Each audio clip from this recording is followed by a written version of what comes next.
Graças a Deus. Eu quero já de imediato ministrar a palavra de Deus ao seu coração, em nome do Senhor. Nós estaremos agora ministrando a segunda parte da nossa série de mensagens, Caminhos da Graça, amém? Segunda parte hoje. E desde já gostaria que você abrisse a sua Bíblia no Evangelho de João. Estamos aí percorrendo as Escrituras do Novo Testamento para analisarmos aqueles textos onde o termo graça aparece. Evangelho de João, capítulo 1, capítulo 1, verso 16. Você achou? Amém? Diz assim a palavra do nosso Deus: porque todos nós temos recebido da sua plenitude, e graça sobre graça. Amém? Vamos ver de novo?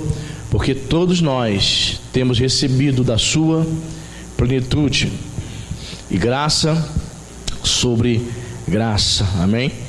Ele usa aqui duas expressões para falar sobre algo que se acumula na nossa vida. Primeiramente, o apóstolo João está dizendo que nós temos recebido da sua plenitude. A palavra plenitude, ela vem do termo grego chamado pleroma, aquilo que se enche até transbordar.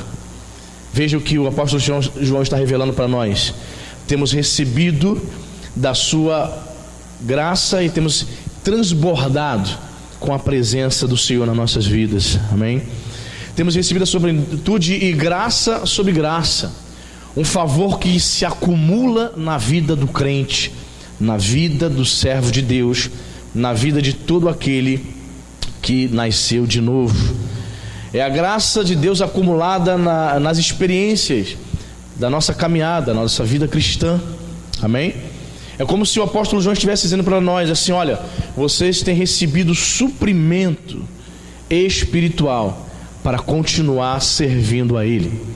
Vocês têm recebido favor, força espiritual na sua plenitude, ao ponto de transbordar para continuar caminhando na presença de Deus. Queridos, você já parou para pensar por que determinados crentes só vivem se arrastando, só vivem fraco? E por que outros já estão na presença de Deus há 20, 30 anos e você os vê sempre firmados na rocha, sempre glorificando o nome do Senhor, sempre frutificando? Por quê? Se a palavra que é ministrada, a Bíblia é a mesma, tanto daquele que se arrasta fraco, quanto daquele que sempre está firmado, que sempre está forte na presença do Senhor. Por quê? Se a palavra que sai daqui é a mesma, por que tem alguns aqui que frutificam e outros são estéreis espiritualmente? Porque alguns crescem e outros não. Por quê? A culpa é da Bíblia? A culpa é de Jesus? A culpa é da igreja? A culpa é do pastor? Não. A culpa é daquele que não absolve e não vive e não toma para si esta verdade. O apóstolo João, ele diz claramente: todos nós, todo aquele que teve um encontro real com o Senhor, tem recebido. Não é uma suposição, não é uma teoria, é algo real, é algo prático na vida do cristão. Receber graça sobre graça, suprimento espiritual, o desejo de caminhar, o desejo de ser útil no reino de Deus, o desejo de crescer, o desejo de dar fruto. Ontem eu estava pregando aqui para os jovens, eu estava falando para eles: olha, eu da idade de vocês, 15, 16 anos, eu orava a Deus: Senhor, eu quero crescer. Eu pedia ao Senhor: Senhor, eu quero acumular graça sobre graça, eu quero ter experiências contigo.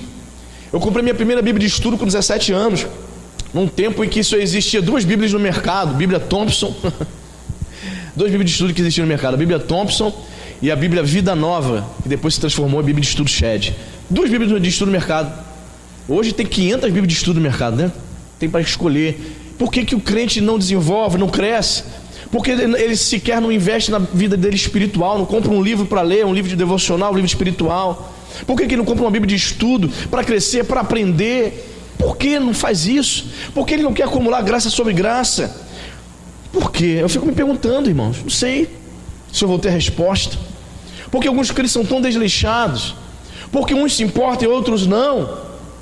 Pois bem, irmãos, na vida daquele que nasceu de novo, na vida daquele que leva a sério a palavra de Deus, que verdadeiramente teve um encontro com o Deus da Bíblia, ele experimenta da plenitude e graça sobre graça, favor acumulado.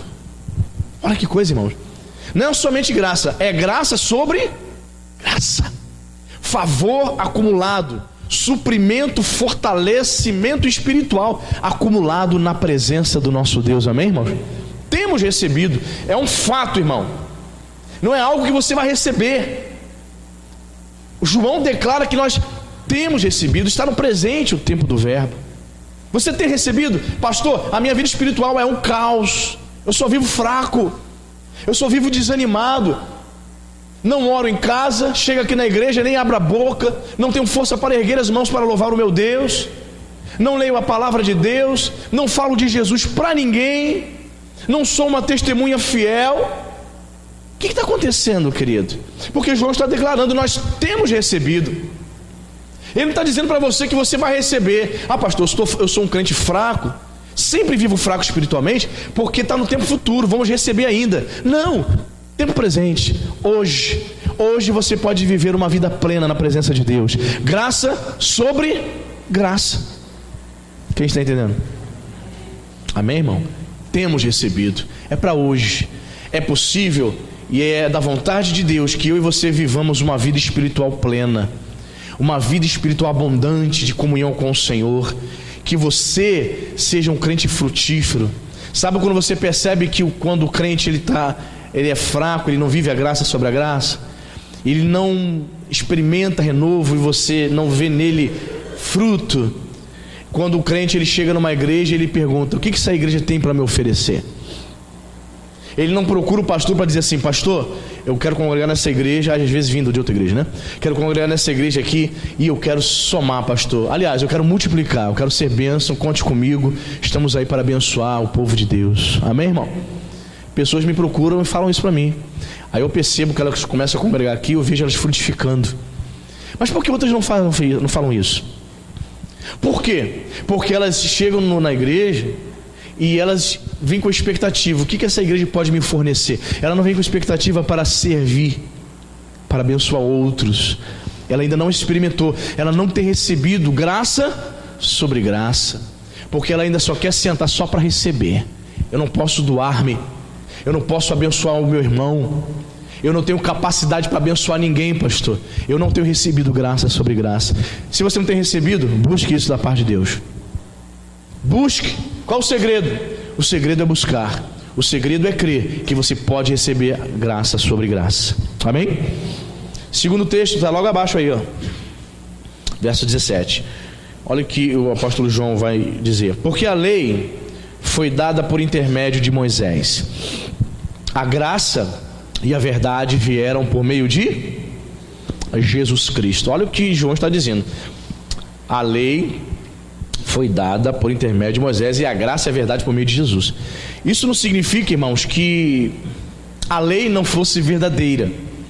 Veja bem, é importante você ler um texto desse e você entender. Pastor, então quer dizer que João está dizendo que no Antigo Testamento não há verdade, não há graça? Não é isso que João quis dizer.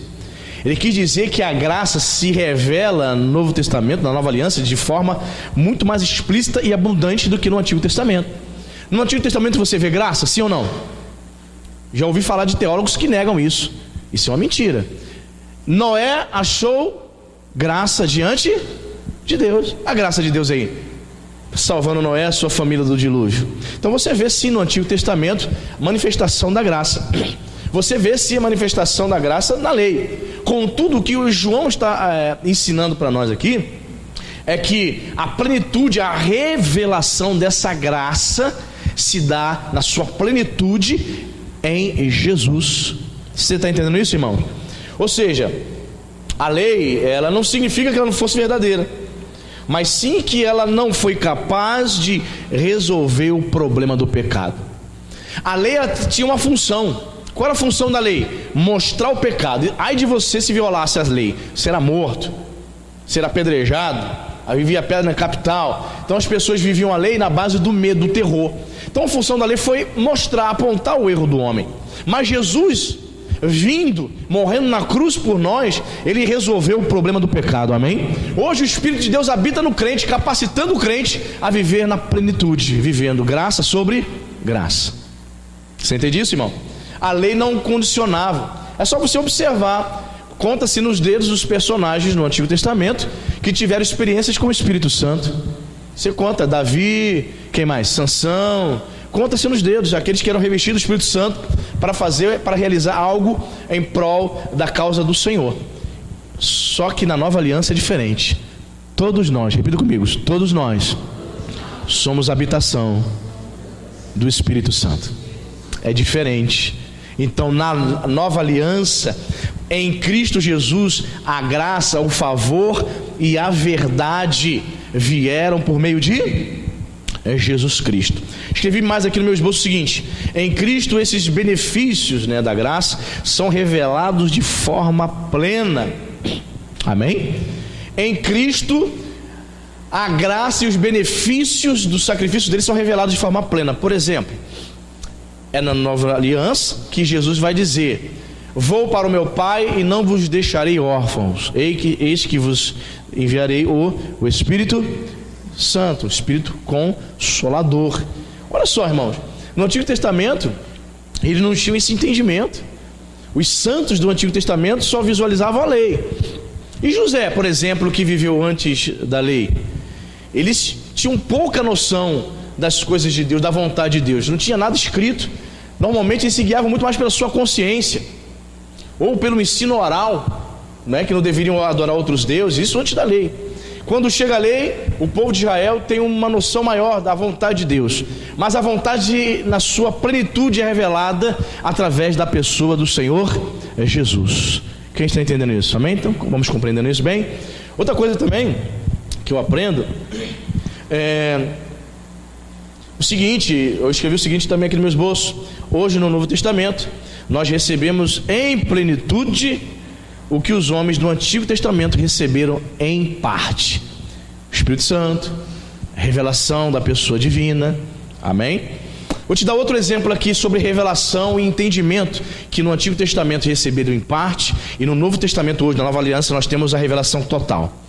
Por exemplo, se voltássemos no tempo e conversássemos com um crente do Antigo Testamento, nos tempos, por exemplo, de Davi, e perguntássemos qual era a esperança dele, se tinha esperança de vida eterna, a concepção deles sobre o porvir, sobre a vida após a morte, era muito complicada. Eles não tinham um entendimento, não tinham uma revelação, podemos assim dizer, profunda, Eles tinham o entendimento de que eles morreriam e iriam para um lugar chamado Sheol ou Seol no hebraico.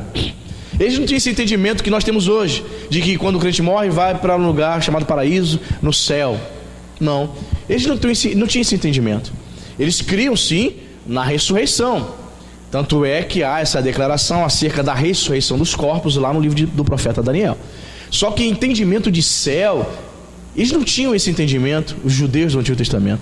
Isso vai ser revelado em Cristo. Através dos evangelhos, Jesus vai começar a falar sobre o céu. Paulo vai também falar sobre o céu, sobre o paraíso. E hoje chegamos aqui no Novo Testamento, na Nova Aliança, todos nós com esse entendimento de que o crente hoje, se ele morre em Cristo, ele vai para um lugar chamado paraíso, para aguardar a ressurreição dos mortos. Era algo que os judeus do Antigo Testamento não tinham entendimento, não tinham a revelação, não tinham ainda a compreensão. Foi algo revelado plenamente na Nova Aliança. Então tudo aquilo que através da morte de Jesus, todos os benefícios da expiação em Cristo Jesus que nós recebemos, os santos do Antigo Testamento receberam em parte, e nós recebemos na sua totalidade. Pastor, há muitas coisas ainda para serem reveladas que a Bíblia no Novo Testamento ainda não revelou. Sim, irmãos, mas coloca uma coisa na sua cabeça, na sua mente, no seu coração: tudo que está nas Escrituras é suficiente para eu e para você irmos para o céu. Amém? O que passar disso é mera curiosidade. Pastor, como é que vai ser? Como é que vai ser a minha aparência? Como é que vai ser aquilo outro? Vai ter animais no céu, pastor? Às vezes a gente está dando aula, as pessoas perguntam: teremos cachorrinho no céu? Cavalos alados? Porque a Bíblia fala no Apocalipse que Jesus vem com o seu cavalo. Então as pessoas ficam se questionando essas questões. São coisas que a Bíblia não dá não abre muito a abertura, não nos faz entender, temos uma compreensão plena. Então o que passa disso aqui, irmãos, é só curiosidade. Tudo que for revelado e que é necessário para mim, para você e para o céu já foi revelado, amém? O que passar disso é curiosidade. Pastor, outra coisa também, será que existem mais livros ainda que serão descobertos para se juntar à Bíblia pós-Apocalipse? Tem gente que acredita nisso. Não, irmãos, as Escrituras, a revelação de Deus já foi nos concedida. 66 livros, amém, irmãos? 39 do Antigo, 27 do Novo. A revelação de Deus para a nossa salvação já foi fechada. Termina no Apocalipse, amém? Então existem pessoas, infelizmente, que ficam nessa expectativa, tentando descobrir, será que vão encontrar alguma epístola perdida? E a epístola de Judas, e a epístola de Tomé? São epístolas, são cartas e livros chamados apócrifos, irmãos.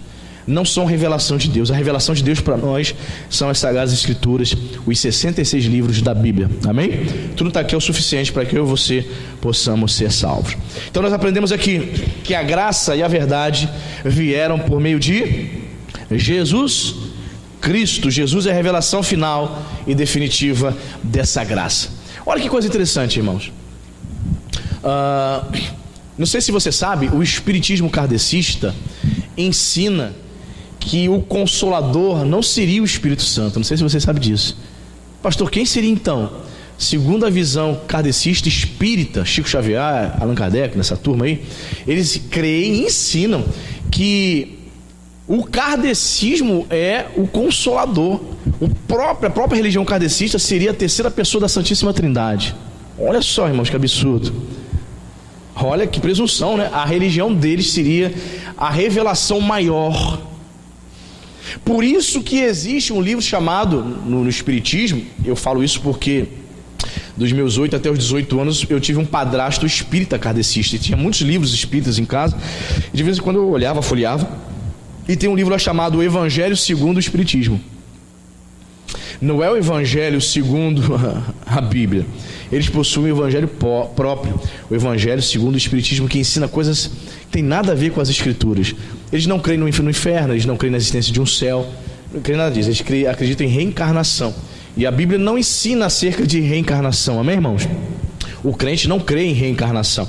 O crente crê no que diz a Bíblia, em encarnação, encarnação do Verbo, do Filho de Deus, e crê na ressurreição. Amém, queridos? Muito bem. Só para você ter mais esse entendimento. Com o terceiro texto que eu quero trabalhar com você aqui, está no livro de Atos,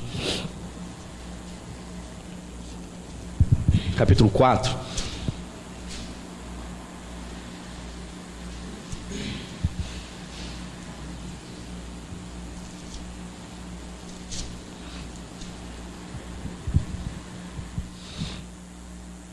Você achou? Capítulo 4, verso 33.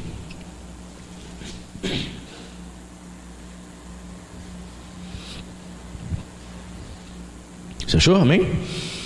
Diz a palavra: com grande poder os apóstolos davam testemunho da ressurreição do Senhor Jesus, e em todos eles havia abundante graça. Olha só que interessante.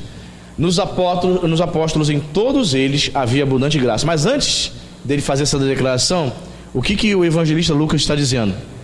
Que eles davam testemunho com grande poder. O que estou aprendendo aqui?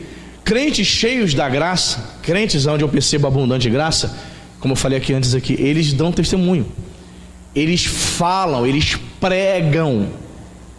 O crente que não fala de Jesus, que não prega acerca do reino de Deus, ainda não entendeu o que é evangelho. Não entendeu mesmo. Crentes que se calam diante do erro, crentes que diante de uma pessoa que não conhece a palavra, não ministra, não fala do amor de Deus, não prega o evangelho, eles ainda não conheceram, não entenderam o que é evangelho. Os apóstolos pregavam, ministravam, davam testemunho com poder. Não era de qualquer maneira, era com poder. Quando eles pregavam, percebia-se o poder de Deus na vida dos apóstolos. Por isso as pessoas se convertiam, por isso havia milagres, por isso havia o agir de Deus. Eles davam testemunho com poder. E aí essa declaração de Lucas: em todos eles havia abundante graça. O que eu aprendo aqui, irmãos? Que é a graça de Deus que nos capacita a fazermos a obra de Deus. É a graça dele que nos capacita a darmos testemunho.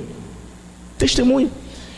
Às vezes eu fico pensando no Bispo Volney, como é que ele está conseguindo cuidar de 2 igrejas agora, né? Para você que não sabe, o nosso Bispo Volney está também pastoreando a igreja do nosso Bispo Moacir, que faleceu ano passado, lá em Belford Roxo. Uma igreja que tem o dobro de membros de Parque Lafayette. Como é que ele conversando comigo, que outros pastores, e disse assim, ele falou que acorda assim: hoje é que dia, o que tem para fazer hoje? E falou que se perde no dia. Eu vou para onde hoje? Eu vou para Belford Roxo? Não, hoje eu vou para Lafayette. Todo dia. Ele assumiu, por exemplo, você tem uma ideia, ele assumiu a igreja lá de Belford Roxo, e os irmãos começaram a marcar gabinete, e ele falou que chegava 9, 10 horas da manhã para fazer gabinete, saindo da igreja 10 horas da noite, o dia todo fazendo gabinete, aconselhamento, vários casais, várias pessoas. Fiquei pensando assim: Senhor, como é que ele está conseguindo fisicamente isso? Emocionalmente, como é que é isso? Espiritualmente. Mas sabe o que tem acontecido, irmãos? Você olha para o homem que é compromissado com o reino de Deus, você vê nele abundante graça. A abundante graça capacita o crente a fazer coisas que, se fosse por você mesmo, você não conseguiria. Não é verdade? Talvez você esteja aqui e diga assim: pastor, hoje eu faço coisas para Deus que no passado eu nem poderia me imaginar estar fazendo isso. Eu não me imaginaria, pastor, hoje ser um professor da Geração Vida. Hoje eu não me imaginava estar hoje como auxiliar da casa de Deus. Olhava para mim, não tenho capacidade de fazer isso. Querido, quero dizer para você, isso tem acontecido porque sobre a tua vida há abundante graça. E essa graça nos capacita a fazermos a obra do Senhor.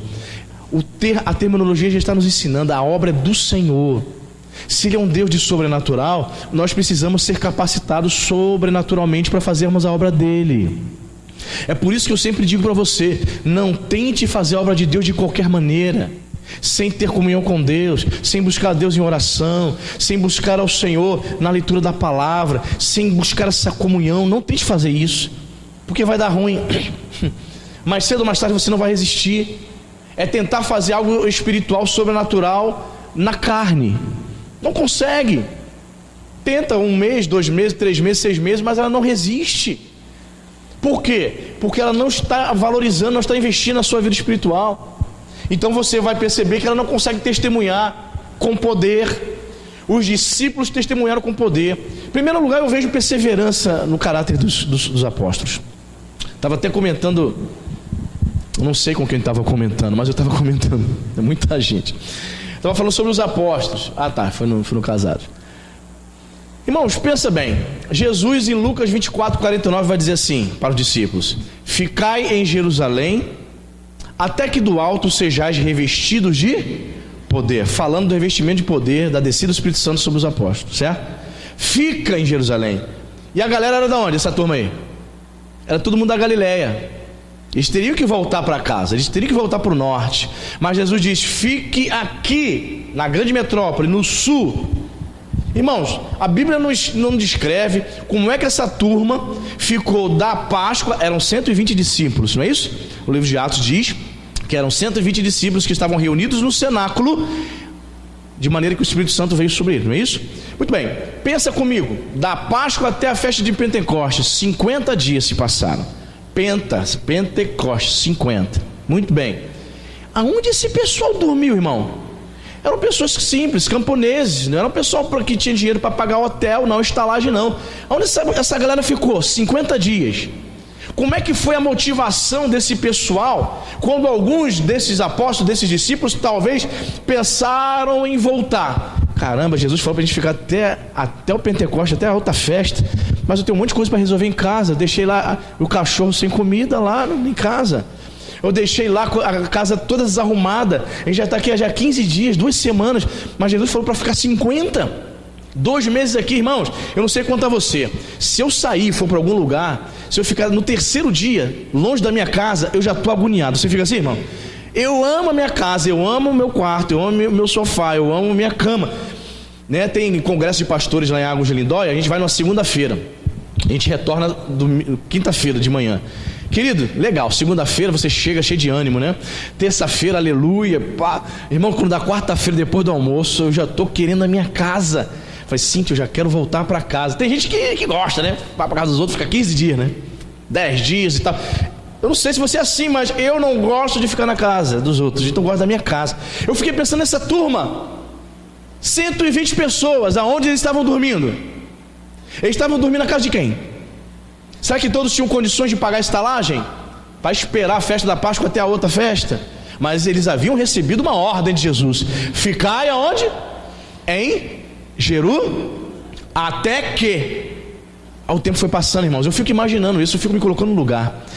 Foi passando uma semana, 15 dias, 20 dias, 3 semanas, um mês, irmãos, 30 dias e nada. E eles orando. Jesus disse que eles deveriam permanecer ali na expectativa de que o Espírito Santo viria. Então eles tinham que estar em oração, um motivando o outro, um trazendo palavra para o outro. Você lembra que o mestre ensinou enquanto ele esteve aqui? Pois é, vamos continuar firmes. E aquela parábola que ele contou, bacana, né? Show de bola. E a parábola do bom samaritano, vamos praticar o bem. Eles ficaram possivelmente motivando um ao outro durante esses 50 dias. Irmãos, e o que eu vejo nesses discípulos? Perseverança. Ninguém desistiu. Ninguém disse assim, enjoei. Já estou aqui há 40 dias, vou meter o pé, estou voltando, minhas galinhas estão tudo lá querendo lá receber ração, eu estou aqui em Jerusalém, eu vou voltar para minha casa, eu vou voltar para minha pescaria. Não teve ninguém que desistiu, irmãos. Eu vejo, e eu falei para os casais, eu vejo perseverança, muito mais perseverança nesses crentes do que nos crentes de hoje em dia. Eu vejo confiança, um motivando o outro. E eu até falei assim, será que se nós marcássemos um propósito de todo dia, durante quase 2 meses, estarmos aqui, por exemplo, 7 horas da manhã orando, quantos de nós conseguiríamos chegar até o fim? Muitos, no meio da jornada, talvez na segunda semana, já diria, pastor, tem um compromisso aí, não dá não. E surgiu uma eventualidade, meu filho ficou doente, e o patrão exigiu uma hora extra, pastor, não posso ficar não. Muitos de nós não conseguiríamos, mas eles ali abriram mão de tudo, irmãos, porque eles esperavam algo melhor da parte de Deus. Eles esperavam o quê? Graça sobre graça. Eles queriam viver abundante graça. 50 dias não foi em vão. No 50º dia, na festa de Pentecostes, o Espírito Santo veio sobre os 120 que estavam reunidos no cenáculo, como vento impetuoso, como línguas de fogo. Amém, queridos? Crentes que acreditaram nas palavras de Jesus, crentes que perseveraram. Muitos de nós, talvez, com a nossa cultura ocidental brasileira do imediatismo, se nós estivéssemos lá, muitos de nós teríamos voltado para a Galileia. Muitos de nós teríamos desistido. Poxa, o mestre falou, mas já passou, estou um mês aqui, estou com 3 peças de roupa, eu lavo uma, ninguém pensa nisso, irmão. Você acha que todo mundo veio para Jerusalém com mala e cuia? 2, 3 peças de roupa, se é que tinham roupa, né? Eram pessoas miseráveis, pobres. Lavava a roupa, deixava secando, no dia seguinte, à noite, pegava aquela, lavava que estava vestido, 2 pecinhas e olha lá. Todas as dificuldades possíveis para eles desistirem de receber a promessa de viver em abundante graça. E é por isso, por conta dessa perseverança, por conta desta fé, aí você vê o evangelista Lucas descrevendo aqui. Vamos ler de novo? Versículo 33. Com grande, não é com pouco não, irmão, com grande poder os apóstolos davam testemunho da ressurreição do Senhor Jesus, e em todos eles havia abundante. Você entendeu a diferença, irmão? Você entendeu o porquê que eles davam testemunho com poder? Você entende porque o apóstolo Pedro passava e a sombra de Pedro curava o paralítico? Você está entendendo, irmão? Não é pouca coisa não, querido. Isso é muita coisa. Isso é muita unção. Pessoas que verdadeiramente abriram mão de tudo, deram as suas vidas por Cristo Jesus. Essa palavra aqui, testemunho, a palavra portuguesa testemunho, é interessante, porque no grego a palavra testemunho chama-se martírios. Daí vem a expressão portuguesa mártir. Fulano morreu martirizado. E o primeiro grande mártir da igreja foi Estevão, o primeiro a morrer como mártir. É interessante porque a palavra martírios no grego, ela traduzida, ela passada para o português, traz esse significado, testemunho. E com o passar do tempo, a própria palavra grega, o termo martírios, ela passou a ter outro significado, não apenas um testemunho, mas refere-se àquele que entrega-se, morre pela causa. Então, um mártir, aquele que sofreu martírio, é aquele que morreu pela causa ou pelo evangelho. E eles, irmãos, estavam dispostos a morrerem pelo evangelho. Crentes dispostos a morrerem pela causa. Aí você entende porque havia uma unção, um poder sobre eles. Porque a convicção, a entrega era total. A convicção era plena. Eles não eram crentes domingueiros de domingo à noite. Não. Eles não eram crentes de domingo à noite, 2 horas de culto e ia viver suas vidas durante a semana sem se importar com o reino. Não. Eram pessoas compromissadas. Hoje os crentes, meu Deus do céu, sem compromisso, crentes botando no envelope valores. Como é que pode isso, irmão? Sei. Acho que o pastor é criança. Está tentando enganar o pastor? Pode até tentar, mas e Deus, irmão, no negócio? Bota no envelope do dízimo, escreve lá dízimo. Eu sei que não é o dízimo dele ou dela, porque ela não ganha só aquilo. Seria mais honesto e justo e sincero a pessoa botar lá, oferta. Vamos supor, você ganha 7 mil reais, aí você bota lá 300 reais e escreve dízimo. Pô, você não ganha 3 mil. Eu sei. Mas não sei, irmão. Ah, pastor, deve ter algum problema mental, algum retardamento. Não, são pessoas que pensam, raciocinam, não rasga dinheiro. Irmãos, não, analisa. Você sabe o que eu sei, quanto você ganha. Aí você pega lá o valor e bota menos de 50% do seu salário e escreve dízimo. Qual o intuito? Você está olhando para mim e está se perguntando, pastor, não tem nada a ver, né? Pois é, eu também estou pensando nisso. Não tem. Veja, o compromisso, ao nível de espiritualidade, de entendimento. Não sei, irmão. Sinceramente não sei. Eu fico pensando, tentando entender, compreender esse tipo de comportamento. Sinceramente eu não sei. Eu só sei uma coisa: sobre tais pessoas não existe abundante graça. Certamente tais pessoas não compartilham, não testemunham do evangelho com poder. Não. Precisa nem acompanhar ela nas 24 horas do dia dela. Você vai ver que ela vive como um crente superficial, descompromissado com o reino. Não há abundante graça. Quarto texto, vamos para Atos capítulo 7. Veja no discurso de Estevão. Olha quem ele vai mencionar aqui, irmãos, que é um dos personagens assim que eu sou fã. Ele vai mencionar esse personagem, e eu sou muito fã desse personagem do Antigo Testamento que ele vai mencionar. Atos 7, versículo 9 e 10.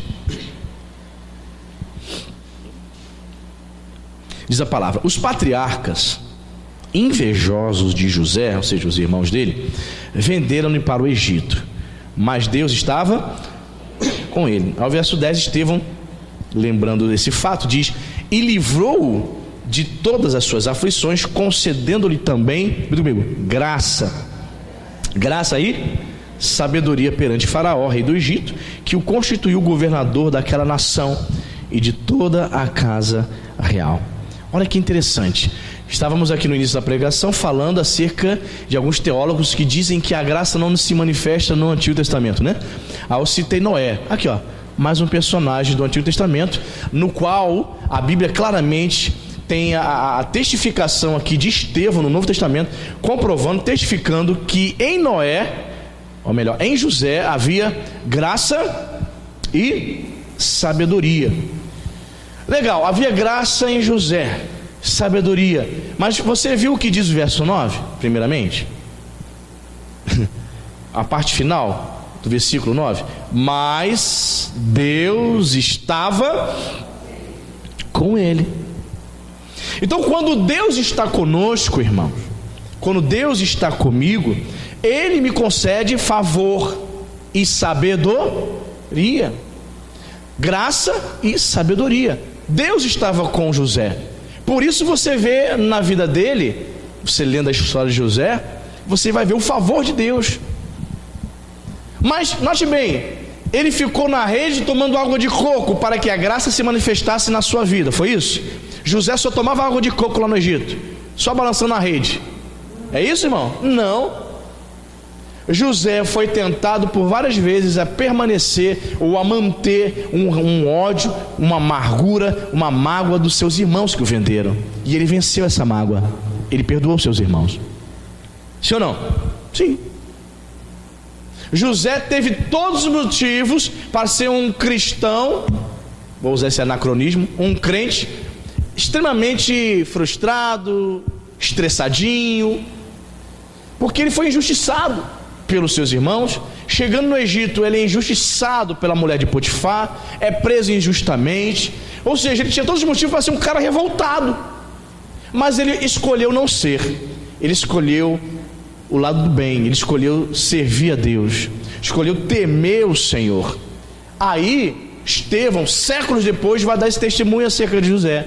Deus estava com ele, e pelo fato de Deus estar com ele, vimos nele graça e sabedoria.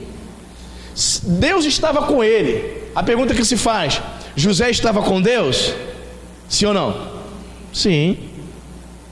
Deus está com todos vocês. Amém, irmão?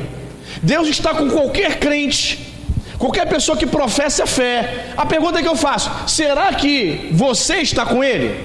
Deus está contigo. O que ele tinha que fazer por você já fez, já morreu na cruz e ressuscitou. Amém, irmão? Tem música aí que diz assim: o melhor de Deus ainda está por vir. O melhor de Deus já veio, foi Jesus. Veio, ressuscitou. Deus está com você, ele já fez a parte dele. A pergunta que eu faço para nós refletirmos: será que eu estou com ele? Será que eu sou recíproco com todos os benefícios que ele fez por mim? Será que eu estou correspondendo? A pergunta é essa.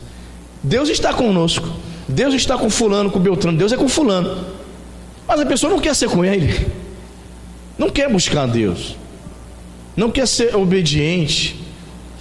Irmãos, existem dois tipos de crente: o crente que é problemático, cheio de cri-cri na vida dele, cheio de carrapicho, aquela ovelha cheia de carrapicho, que quer mudar. Esse crente a gente tem gosto em ajudar. Esse crente ora a Deus e fala: Senhor, eu quero mudar. Pastor, eu quero mudar. Pastor, eu estou agindo assim, mas eu quero mudar. Pastor, eu sei que o caminho que eu estou tomando não é bom, mas eu quero mudar. Estou orando, estou jejuando. Ele busca. É isso que você tem gosto de ajudar. Mas e aquele que não demonstra nenhuma vontade de mudar? Bispo Roberto, dizem que quem viu o Bispo Roberto pregar, Bispo Roberto Macasta, dizem que ele falava muito sobre isso, que é difícil ajudar aquele camarada que não quer ser ajudado. Em outras palavras, aquela ovelha que não quer mudar. O pastor está ali orando e jejuando por ela. Irmão, já tive essa experiência aqui. Uma pessoa me procurou no gabinete e falou: pastor, eu percebo, acho que eu não nasci de novo. Eu falei: legal, você já reconhece que não nasceu de novo. E aí, qual é o passo? O passo é buscar a conversão. O passo é procurar se converter, se voltar para Deus. Ah, pastor, mas eu tenho algumas coisas na minha vida que precisam ser arrancadas, eu quero que o senhor jejue por mim. Eu falei: legal, eu concordo em jejuar pela irmã, mas eu quero saber se a irmã vai jejuar comigo, porque o pastor orar e jejuar e a irmã só comendo leitão em casa não dá certo não. Está entendendo? Veio procurar a ajuda do pastor para que eu jejue por ela, para que eu passe fome por ela, para que eu ore por ela. Eu até oro e jejuo por você, mas e você? Falei para ela: e você? Vai jejuar comigo?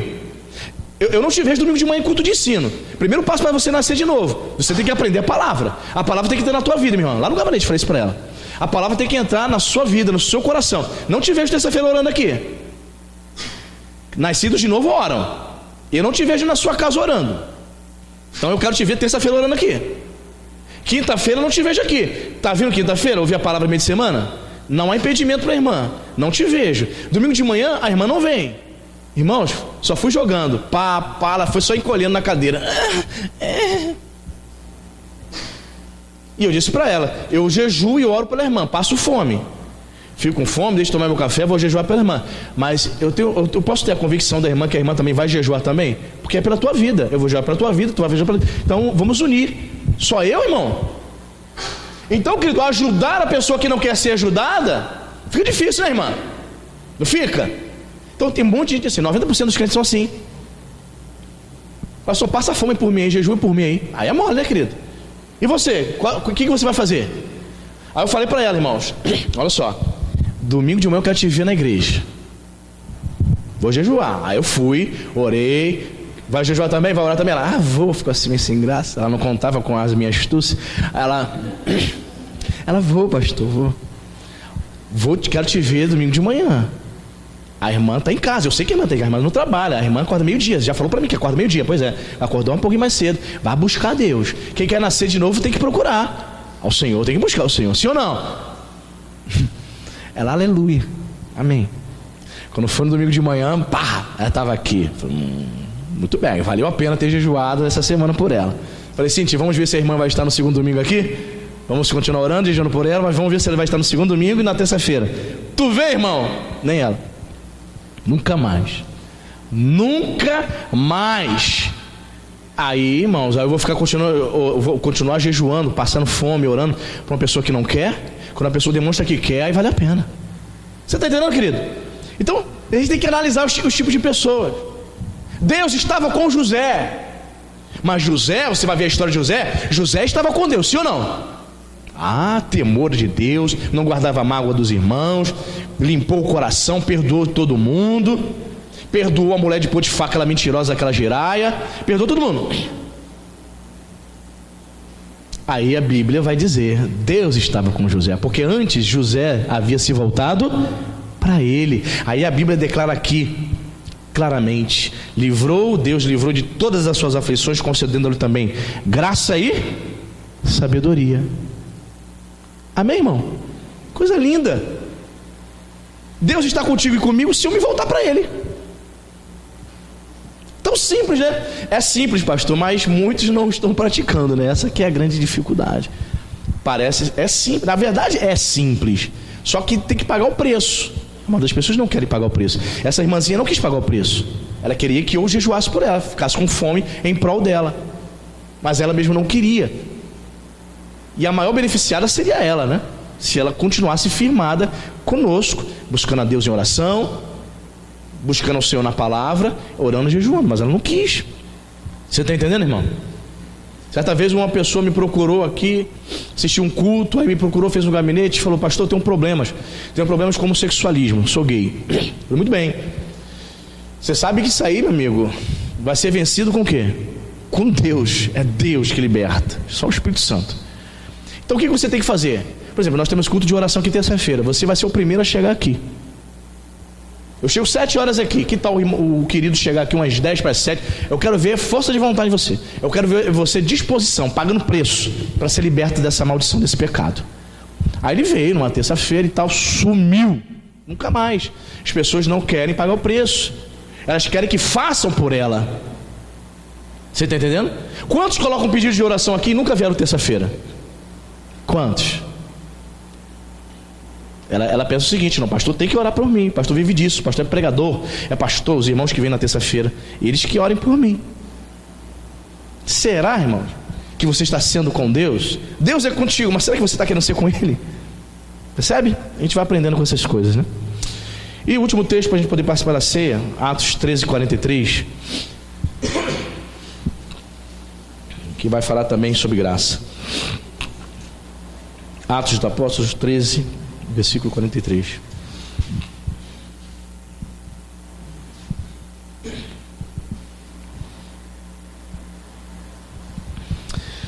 Atos 13, 43, você achou? Amém?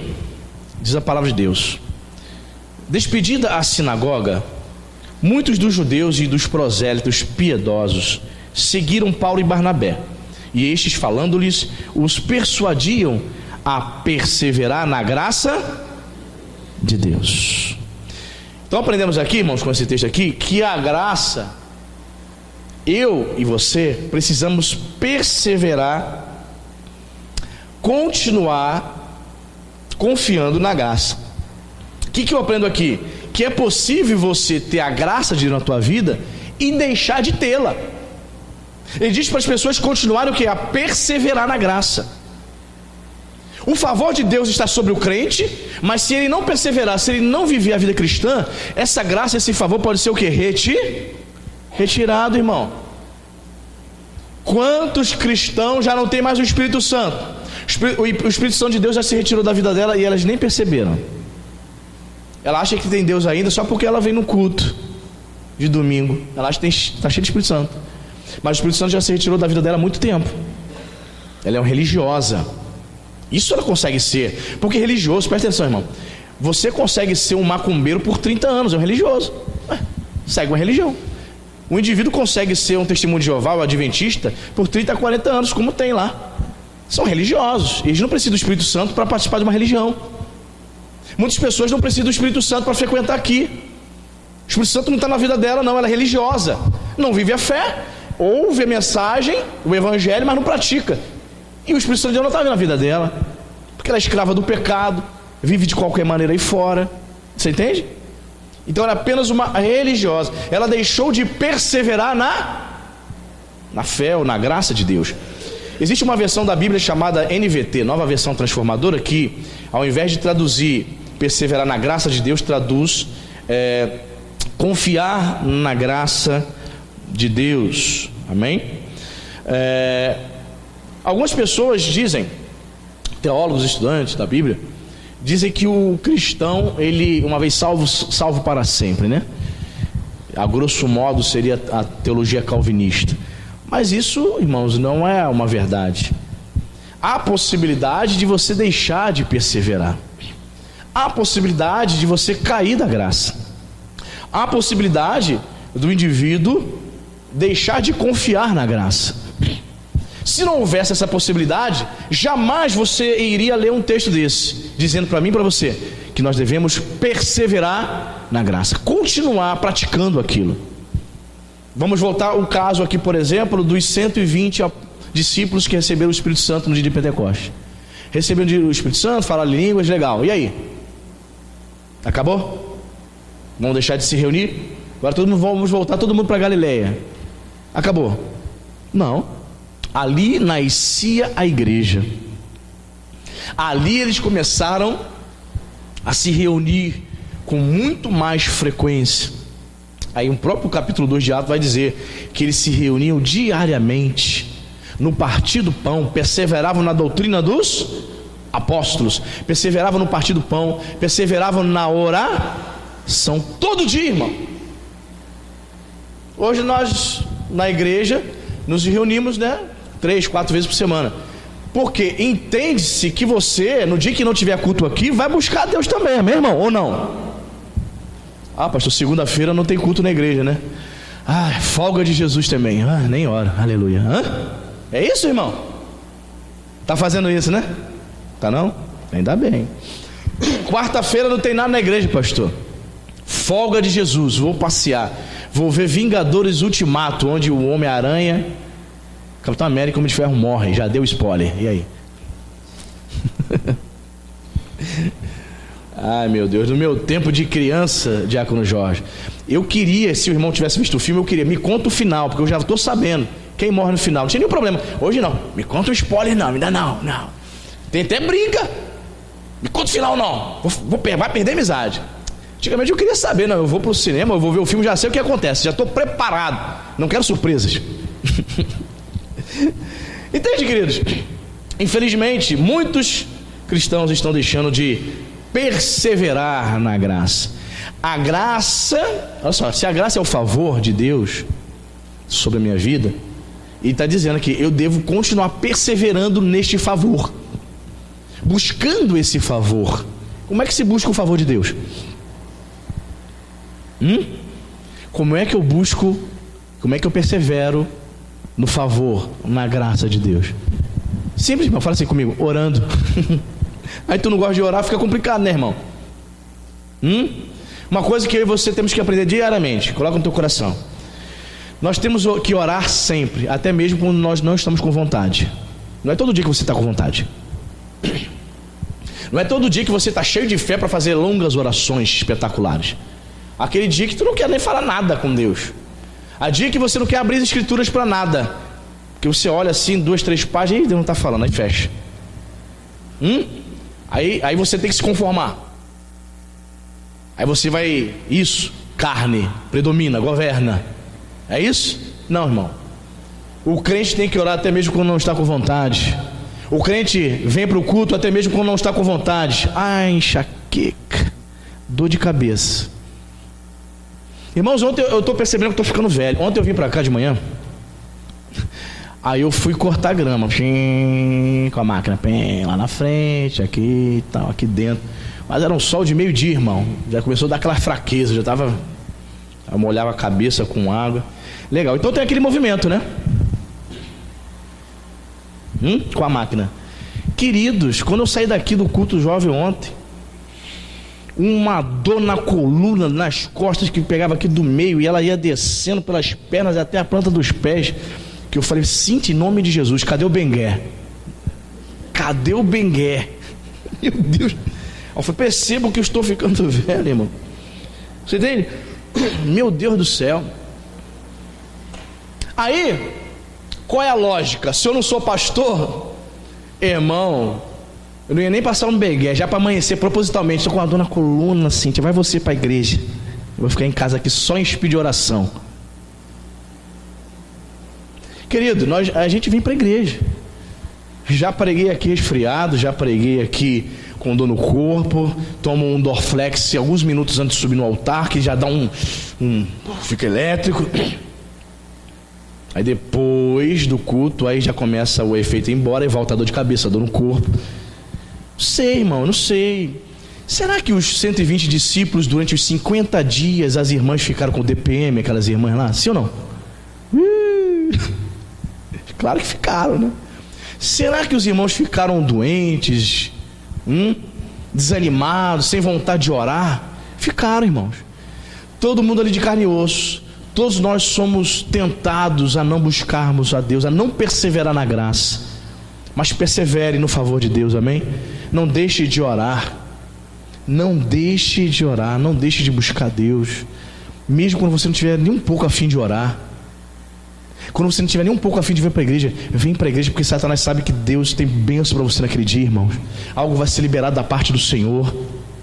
Quando o povo de Deus se reúne, querido, há um mover de Deus, um agir do Espírito Santo no mundo espiritual em teu favor, irmão. Você entende isso, irmão? Por isso que eu valorizo mesmo, eu digo para você, você vai ver me ouvir até Jesus voltar. Esteja na casa de Deus, esteja buscando a Deus. Persevere na graça. Amém, queridos?